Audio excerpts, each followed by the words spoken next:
Hello everyone. हमारा topic चल रहा था बैंक ऑडिट का और इसमें लास्ट सेशंस के अंदर हमने जो टॉपिक कवर अप किए that includes legal and regulatory requirements, how to conduct a bank audit, internal control evaluation, verification of investments and thereafter last topic जो हमने डिस्कस किया था that was verification of advances. इस video के अंदर हम जो टॉपिक डिस्कस करने जा रहे हैं वो है वेरिफिकेशन ऑफ अदर आइटम्स, जिसके अंदर जो डिस्कशन है वो money at call and short notice की, contingent liabilities and inter office adjustment की। तो स्टार्ट करते हैं फर्स्ट टॉपिक के साथ, जिसका नाम है money at call and short notice. Money at call and short notice, इसका मतलब क्या है कि एक बहुत शॉर्ट पीरियड के लिए ऑन कॉल एक मनी रेज की गई है। दैट मीन्स कि कई बार क्या होता है, एक बैंक के पास कैश अवेलेबल नहीं होता, तो एट दैट टाइम वो बैंक कांटेक्ट करता है नियर बाय दूसरे बैंक्स को या करेंसी चेस्ट्स को कि क्या आपके पास कैश अवेलेबल है। तो एक टेम्पररी पीरियड के लिए इस तरीके से कैश की अरेंजमेंट्स की जाती हैं। तो उसके ऊपर ये टॉपिक है हमारा money at call and short notice का। First point, as a auditor we need to ensure whether there is a proper authorisation. क्या ऑथोराइजेशन इन जनरल कि लाइक एक ब्रांच मैनेजर को ऑथोराइज किया गया है, आप इतने अमाउंट तक को रेज कर सकते हैं या प्रोवाइड कर सकते हैं। तो इन केस जनरल ऑथोराइजेशन है, इट्स ओके। बट यदि लेंडिंग उससे ज्यादा अमाउंट की हो जाती है, मान लीजिए किसी बैंक ने डिमांड की 15 लाख रुपए, ब्रांच मैनेजर की पावर है 12 लाख रुपए की, तो इस सिचुएशन में अब यदि कैश अवेलेबल है तो वो branch manager will contact with the regional office, zonal office और वहां से स्पेसिफिक अप्रूवल लेगा एक कि मैं अपनी पावर 12 लाख से ऊपर का amount money at call and short notice के ऊपर लैंड करना चाह रहा हूं, तो आप मुझे इसकी इजाजत दें। That is known as the specific approval. Whether there is a proper authorization, either general or specific, for lending of money at call and short notice. Examine whether the instructions and guidelines that are being laid down by the head office or controlling office might be the regional office or the zonal office, तो जितनी भी instructions guidelines हैं in relation to money at call and short notice, क्या उन guidelines को comply किया गया है, एडहियर किया गया है। Third one, verify the call loans with the certificate of the borrowers and the call loan receipts held by the bank. ये इसका डॉक्यूमेंट्री एविडेंस है जिसके थ्रू आप आउटस्टैंडिंग बैलेंस को चेक कर सकते हैं।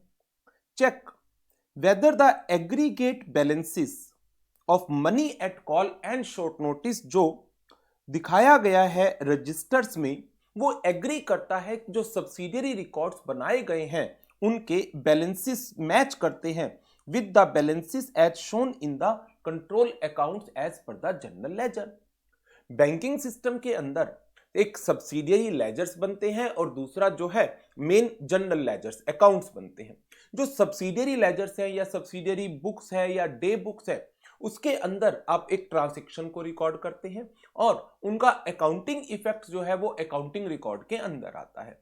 तो यदि कोई भी money at call and short notice या इवन कोई भी और ट्रांजैक्शन है तो वो डे बुक के अंदर रिकॉर्ड होगी। तो डे बुक का बैलेंस क्या जनरल लेजर के बैलेंस से मैच कर रहा है या नहीं, वो हमें इस पॉइंट में चेक करना है। एंड देयर आफ्टर आपने मनी लैंड की, क्योंकि ये एक बड़े शॉर्ट पीरियड के लिए होती है, तो after expiry of that period क्या वो आपको रीपे हो गई या नहीं हो गई, वो एज ए ऑडिटर हमें चेक करना होगा। Examine subsequent repayments received from the borrowing bank to verify the amount shown under this head at the year end.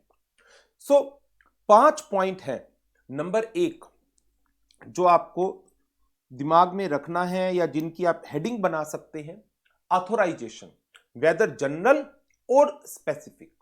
Second one, compliance of the guidelines of head office and the controlling office, compliance of instructions and the guidelines of head office and regional office. Third one, examine the amount with the certificates and the car loan receipts. Fourth one, check कि जो control accounts as per general ledger balance है और जो balance day books के अंदर दिखाया गया है वो आपस में एग्री करते हैं, whether the aggregate balances as shown in the relevant register, जिनको आप डे बुक्स का नाम भी दे सकते हैं, वो एग्री करते हैं विद द बैलेंसेस जो as per general ledger control accounts दिखाए गए हैं. And last one, subsequent repayments. तो ये 5 पॉइंट है. यदि 4 मार्क्स का क्वेश्चन आता है तो ये 5 पॉइंट यदि आप लिख देंगे तो we can expect good marks in this question. Now इसके बाद फिर दूसरा टॉपिक है मेरे पास एक इंटर ऑफिस एडजस्टमेंट का. इंटर ऑफिस एडजस्टमेंट्स क्या है कि that deals with the transactions between 2 branches of the same bank. एक बैंक की 2 ब्रांचेस के बीच में जो ट्रांजैक्शन हो रही है या ब्रांच की transaction with the head office, head office की transaction with the branch, branch की transaction with the head office, वो सब इसमें हम कवर अप करते हैं. जैसे हमने पहले डिमांड ड्राफ्ट का एक टॉपिक पढ़ा था. तो डिमांड ड्राफ्ट के केस में क्या होगा, एक बैंक कैश कलेक्ट कर रही है और वो डीडी इशू कर देती है in favour of a party and payable by another branch. तो अनदर ब्रांच क्या करती है, वो इस डीडी की पेमेंट करती है और अब कैश कलेक्ट हुआ इशूइंग ब्रांच के पास, पेमेंट की है पेइंग ब्रांच ने. तो क्या जिस ब्रांच ने कैश कलेक्ट किया वो अपनी कमीशन को रखकर जो डिफरेंस का अमाउंट है वो पेइंग ब्रांच को पे करेगी? Definitely it has to. लेकिन क्या इस तरीके से एक एक कैश की, एक एक ट्रांजैक्शन के कैश की पेमेंट होती है? नो. क्योंकि हो सकता है दूसरी ब्रांच कोई ट्रांजैक्शन कर दे पहली ब्रांच पर.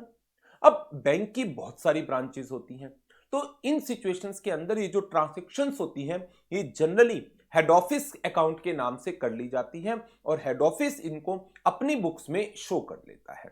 तो ये जो ट्रांजैक्शन है इंटर ब्रांच अकाउंट्स की, ये हेड ऑफिस के नाम से होगी और हेड ऑफिस की बुक्स में इधर इनका जो बैलेंसेस है एक ब्रांच का वो डेबिट हो सकता है और क्रेडिट हो सकता है. First one, examine origin and validity of old outstanding unmatched entries. Meaning thereby is, जैसे डीडी के केस में आपको ध्यान हो तो एक पॉइंट हमने डिस्कस किया था कि यदि एडवाइस रिसीव्ड नहीं हुई है इशूइंग ब्रांच से तो उसको हम क्या नाम देंगे कि वो एक अनमैच्ड एंट्री है. और यदि अनमैच्ड एंट्री है 2-3 दिन पुरानी है, दैट्स ओके. लेकिन यदि अनमैच्ड एंट्री एक बड़ी पुरानी एंट्री है, देन एग्जामिन द रीजंस कि व्हाई इट इज आउटस्टैंडिंग. क्या किसी एंट्री को रिवर्स किया गया है? एक ट्रांजैक्शन हुई उसके बाद उसको रिवर्स कर दिया गया. रिवर्सल एंट्रीज के केस में हमें बहुत केयरफुली चेकिंग की जरूरत है. रीजन क्या है, यहां पर फ्रॉड के चांसेस कंपैरेटिवली ज्यादा हो जाते हैं. मान लो एक बैंक ने डीडी इशू किया, दूसरी बैंक ने डीडी की पेमेंट कर दी और पेइंग ब्रांच ने कोई कंफर्मेशन ही नहीं मांगी इशूइंग ब्रांच से. तो इन सिचुएशंस के अंदर जो इशूइंग ब्रांच है उसके पास कैश आया हुआ है और उसने क्या किया कि पहले तो पेइंग ब्रांच को एडवाइस नहीं भेजी, पेइंग ब्रांच को कंफर्मेशन नहीं भेजी और बाद में उठाकर एंट्री रिवर्स कर दी, जस्ट लाइक कि डीडी कैंसिल हुआ हो और वो कैश गायब कर दिया. तो यदि कोई रिवर्सल एंट्रीज होती हैं तो उसमें आपको केयरफुली एग्जामिन करने की जरूरत है, because there might be instances of some frauds in such transactions. C point, examine क्या बैलेंसेस में कोई आइटम कैश इन ट्रांजिट पड़ी हुई है. कैश इन ट्रांजिट जनरली नहीं होना चाहिए. क्यों? क्योंकि वो ट्रांजैक्शन होती ही बहुत शॉर्ट पीरियड के लिए है. Examine whether the balances include any item in the nature of cash in transit which remain pending for more than a reasonable period. इसके अलावा चेक करिए क्या इंटर ब्रांच एडजस्टमेंट अकाउंट के अंदर कोई भी ऐसी ट्रांजैक्शन की गई है जो इंटर ब्रांच को बिलोंग ही नहीं करती? Whether transactions other than those relating to interbranch have been included in interbranch accounts. And last, auditor may seek explanations from the management as to old outstanding unmatched entries and the transactions that are entered into the interbranch transactions ledger, but these transactions were not interbranch. तो यदि inter branch transactions के अलावा कोई और transactions books में record की गई और जिसका बैलेंस इंटर ब्रांच में कंसीडर कर लिया गया, उसके लिए भी आप मैनेजमेंट से एक्सप्लेनेशन ले लीजिए। तो देखो, अब इसमें एक पॉइंट तो आपका आ गया आउटस्टैंडिंग अनमैच्ड एंट्रीज का, और दूसरा transactions other than those relating to inter branch. और इन्हीं point number A and point number D, इसी के लिए आपने मैनेजमेंट से एक्सप्लेनेशन मांग ली पॉइंट नंबर ई के अंदर। तो पहला पॉइंट आपको किस चीज का ध्यान रखना है? क्या कोई आउटस्टैंडिंग अनमैच्ड एंट्रीज पुरानी पड़ी है तो उसका ओरिजिन क्या था और उसको किसने अप्रूव किया था, एक बात। नंबर 2, क्या any transaction other than interbranch has been entered in the interbranch ledger, interbranch accounts? दो। नंबर 3, मैनेजमेंट से एक्सप्लेनेशन डिमांड कर लीजिए in relation to old outstanding entries and in relation to transactions जो इंटर ब्रांच अकाउंट्स में की है but वो transaction inter branch की नहीं है। 3 पॉइंट तो ये हो गए। 4th, यदि कोई ट्रांजेक्शन रिवर्सल हुई है तो उसकी केयरफुल एग्जामिनेशन कीजिए, बिकॉज यहां पर डाउट अराइज हो सकता है इरेगुलर पेमेंट्स का एंड फ्रॉड का। और फिर यदि कोई कैश इन ट्रांजिट की ट्रांजैक्शन है और outstanding beyond a reasonable period, उसकी भी केयरफुल एग्जामिनेशन की जरूरत है। यह टॉपिक भी एक इंपॉर्टेंट टॉपिक की कैटेगरी में आता है और 4 to 5 मार्क्स का एग्जाम में पूछा जा सकता है। तो ये 5 पॉइंट्स भी आपको लर्न करने हैं। अब बढ़ते हैं नेक्स्ट टॉपिक के ऊपर, और नेक्स्ट टॉपिक है हमारा कॉन्टिजेंट लायबिलिटीज का। कॉन्टिजेंट लायबिलिटीज के अंदर आपको किन किन चीजों का ध्यान रखना है? First one, disclosure requirements as per 3rd schedule. Disclosure requirements ये तो as per 3rd schedule to the banking regulation act है। लर्न करना है, मैं एक बार रीड करा देता हूं आपको। क्लेम्स अगेंस्ट द बैंक जिनको बैंक ने एक्नॉलेज नहीं किया है। Second one,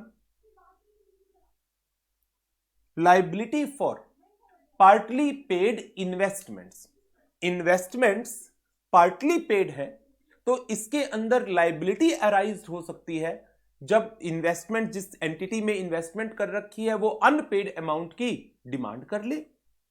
liability on account of outstanding forward exchange contracts, इसका डिस्क्लोजर अलग से चाहिए। Guarantees given on behalf of constituents, means customers के बिहाफ पर, वेदर इन इंडिया और outside India. Acceptances, endorsements and any other kind of obligations like bills accepted. Any other items for which bank is contingently liable. यहां पर आपके पास कोई scope नहीं है कि आप इनको अपने हिसाब से लिख लें। ये 3rd schedule to the banking regulation act के अंदर दी गई डिस्क्लोजर रिक्वायरमेंट है।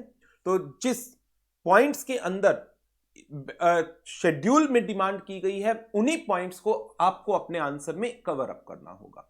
तो यदि 4 मार्क्स का क्वेश्चन रेज होता है कि what are the disclosure requirements in the financial statements of a banking company as to the contingent liabilities, तो आपको इन्हीं 6 आइटम्स को अपने आंसर में कवर अप करना होगा।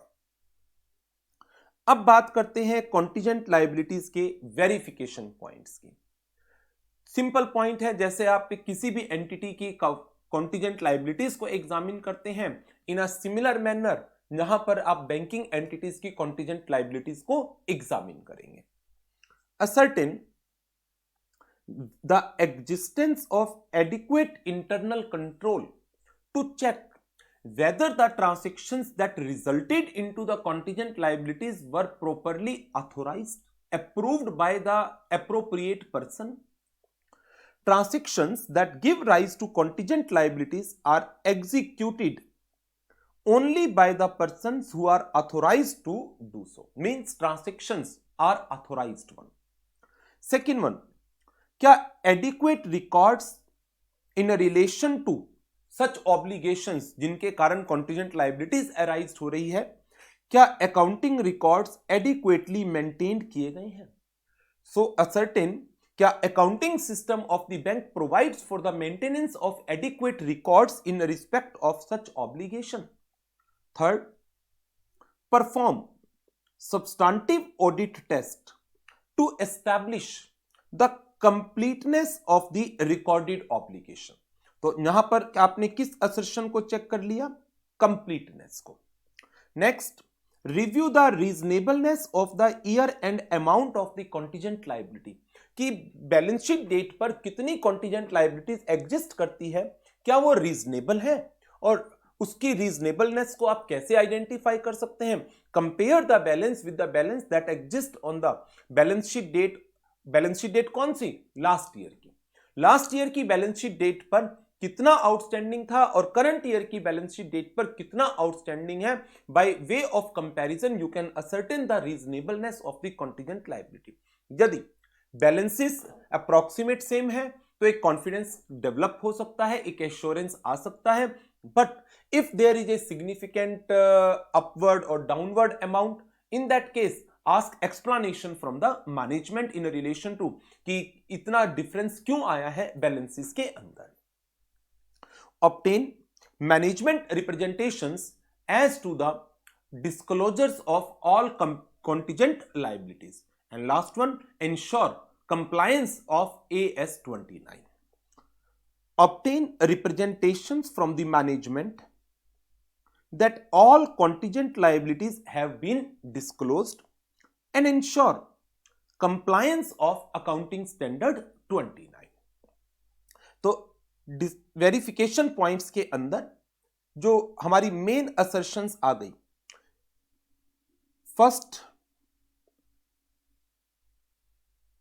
whether the transactions are being authorized by appropriate person, authorization की बात करते हैं. नंबर 2, अकाउंटिंग रिकॉर्ड्स की बात कर रहे हैं. नंबर 3, हम कंप्लीटनेस की बात कर रहे हैं. नंबर 4, हम रीजनेबलनेस की बात कर रहे हैं. नंबर 5, हम मैनेजमेंट रिप्रेजेंटेशंस की बात कर रहे हैं. And number 6, we are talking about the compliance of accounting standard 29. तो authorisation, accounting adequate records, completeness, reasonableness, management representation, compliance of accounting standard 29. ये 6 पॉइंट्स हैं जो contingent liabilities की वेरिफिकेशन का पार्ट बनेंगे. ठीक है. नाउ अब जो हमारी यहां पर contingent liabilities थी कि claims against the bank not acknowledged as debt, इसके भी कुछ वेरिफिकेशन पॉइंट्स हैं. इसके ऊपर अलग से क्वेश्चन पुट हो सकता है. बैंक के अगेंस्ट क्लेम्स, अब वो क्लेम कस्टमर के हो सकते हैं, वो क्लेम्स गवर्नमेंट के हो सकते हैं, वो क्लेम एम्प्लॉइज के हो सकते हैं. तो यदि बैंक के अगेंस्ट कोई क्लेम किया गया है और बैंक ने उनको एक्सेप्ट नहीं किया, एक्नॉलेज नहीं किया, that means it is a contingent liabilities जहां पर एक डिस्प्यूट है और जब इसका डिसीजन आएगा, अवार्ड आएगा, चाहे वो बैंकिंग ओम्बड्समैन के थ्रू आए या फिर ट्राइब्यूनल्स के थ्रू आए या कोर्ट के थ्रू आए या कोई सेटलमेंट हो, देन जाकर के वो एक लायबिलिटी बनेगी. बट जब तक फाइनल डिसीजन नहीं होता, that remains a contingent liability. तो इन केस यदि आपसे स्पेसिफिकली एग्जाम में पॉइंट्स पूछ लिए जाए, what are the verification points that as a auditor we need to focus on claims made against the bank but not acknowledged as the date, तो उसमें हमें किन किन पॉइंट्स को कवर अप करना है. 4 पॉइंट्स हैं. Number 1, examine relevant evidences. किस चीज का? कि क्लेम रेज किया गया है. तो क्लेम कोई रेज करेगा तो कोई डॉक्यूमेंट तो देगा, डिमांड नोटिस देगा, लीगल नोटिस देगा, कोर्ट से समन आएंगे, कुछ तो होगा. Examine the relevant evidence like correspondence with the lawyers, Clements, employees etcetera. फिर इनकी डिस्कशन कंपनीज की बोर्ड मीटिंग्स में, कंपनी की जनरल मीटिंग्स में, कंपनी की कमेटीज के अंदर होगी। कंपनी से मतलब बैंकिंग कंपनी। तो उनकी minutes books, review the minutes of meeting of the BOD, review the contracts, review the agreements, review the pending legal cases, reviews the correspondence relating to taxes to identify the claims against the bank. Ascertain from the management outstanding claims जो previous year के end पर exist करते थे उनका क्या status है, क्या वो क्लेम खत्म हो गए हैं या वो क्लेम की लाइबिलिटी अराइज हो गई है। And review subsequent events to obtain the evidences about the completeness and valuation of the claims, कि जो क्लेम्स दिखाए गए थे बैलेंस शीट डेट पर वो एक्चुअल में थे भी या नहीं। यदि वो थे तो बैलेंस शीट डेट के बाद या तो वो सेटल होंगे, खत्म होंगे या लायबिलिटी बनेगी। इसको हम नाम दे सकते हैं that is the subsequent tracing. तो ये 4 पॉइंट आ जाते हैं। पहला पॉइंट तो सपोर्टिंग डॉक्यूमेंट, एविडेंसेस आप कलेक्ट करो, उन एविडेंसेस को रिव्यू करो, और इसके अलावा जो मिनट्स हैं मीटिंग्स के या डॉक्यूमेंट्स हैं और क्लेम नोटिस हैं उन सबको रिव्यू कीजिए। डिपार्टमेंट, इनकम टैक्स डिपार्टमेंट या किसी और डिपार्टमेंट से किसी तरह का नोटिस आया उनको रिव्यू करिए। मैनेजमेंट से एक रिप्रेजेंटेशन ले सकते हैं, एक एक्सप्लेनेशन ले सकते हैं about the status of claims that outstanding at the end of previous year. And last, जो करंट ईयर के एंड पर क्लेम्स हैं उनकी subsequent tracing.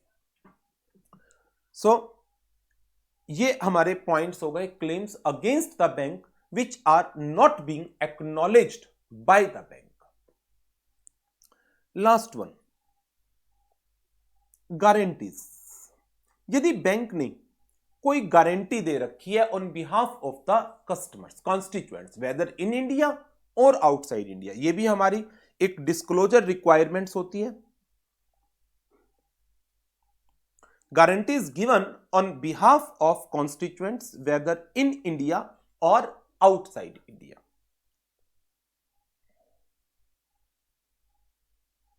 First one, examine the adequacy of internal control that are being exercised over issuance of guarantee. Guarantee issue करते वक्त necessary internal control whether being exercised by the branch officials और not. Examine the adequacy of control that are exercised over the custody of unused guarantee forms.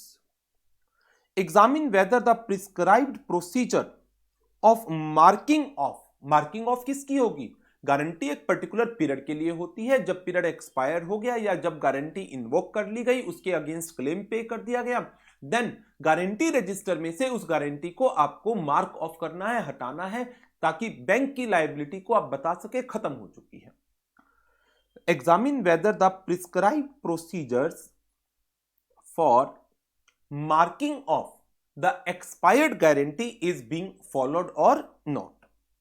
Examine relevant guarantee register किसके साथ? जो आपने outstanding guarantee की list बना रखी है as on the balance sheet date, so that auditor may examine कि जो outstanding contingent liabilities balance sheet date पर दिखाई गई हैं वो एक्चुअल में एग्जिस्ट करती हैं। नंबर एक, क्या उनका कंप्लीट डिस्क्लोजर दिया गया है? कहीं ऐसा तो नहीं कि लायबिलिटी एग्जिस्ट नहीं करती और आपने बुक्स में दिखा रखा है और बुक्स में दिखा नहीं रखा जबकि लायबिलिटी एग्जिस्ट करती है। तो कंप्लीटनेस को चेक करने की जरूरत है। एग्जामिन आउटस्टैंडिंग लायबिलिटीज के अंदर एक्सपायर्ड गारंटीज वो इंक्लूड नहीं होनी चाहिए। Verify the guarantees with the copies of the letter of guarantee issued by the bank. और जब बैंक अपने कस्टमर के कहने पर किसी थर्ड पार्टी को गारंटी देता है तो at the same time bank अपने कस्टमर से एक काउंटर गारंटी लेता है। मान लीजिए एक बैंक है XYZ, उसने अपने कस्टमर ABC के कहने पर गवर्नमेंट ऑफ इंडिया को कोई guarantee the, government of India ने एबीसी को कोई ग्रांट दी थी, बट उस ग्रांट के बदले गवर्नमेंट ऑफ इंडिया ने गारंटी मांगी थी किसी चीज की, तो वो गारंटी एबीसी के कहने पर XYZ बैंक ने गवर्नमेंट को दे दी कि यदि एबीसी अपनी परफॉर्मेंस कंप्लीट नहीं कर पाता है देन एबीसी इतना अमाउंट पे करेगी गवर्नमेंट ऑफ इंडिया को, और यदि एबीसी पे नहीं करता है XYZ बैंक पे करेगा गवर्नमेंट ऑफ इंडिया को। अब मान लो एबीसी अपनी परफॉर्मेंस कंप्लीट नहीं कर पाया, तो ऐसी सिचुएशन में गवर्नमेंट ऑफ इंडिया एबीसी से पैसे मांगेगी, एबीसी अपने पैसे नहीं दे पाएगी, नहीं दे पाई तो government of India XYZ bank के पास जाएगा कि आपने गारंटी दी थी आप दो, XYZ गवर्नमेंट ऑफ इंडिया को देगा। अब XYZ बैंक पैसे की रिकवरी किससे करेगा? एबीसी से करेगा। तो एबीसी की काउंटर गारंटी, कस्टमर की काउंटर गारंटी का होना जरूरी है।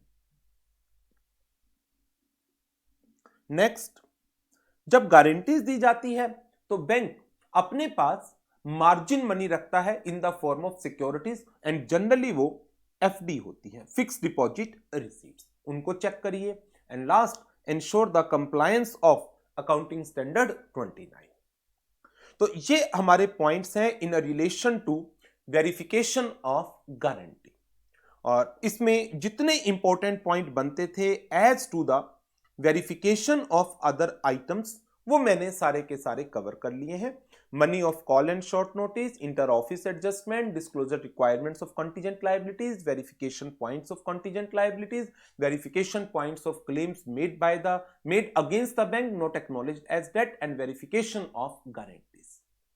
तो इस वीडियो में इतना ही करेंगे। अब इसमें हमारा सिर्फ एक लास्ट टॉपिक बचा है मिसलेनियस का, जिसके अंदर 3 छोटे छोटे टॉपिक हैं, एक स्टैट्यूटरी लिक्विडिटी रेशियो का, और दूसरा आएगा लॉन्ग फॉर्म ऑडिट रिपोर्ट का, और तीसरा आएगा कॉन्करेंट ऑडिट सिस्टम का। तो वो नेक्स्ट वीडियो के अंदर रिकॉर्ड करूंगा, और उसके साथ हमारा बैंक ऑडिट का टॉपिक कंप्लीट हो जाएगा। ठीक है।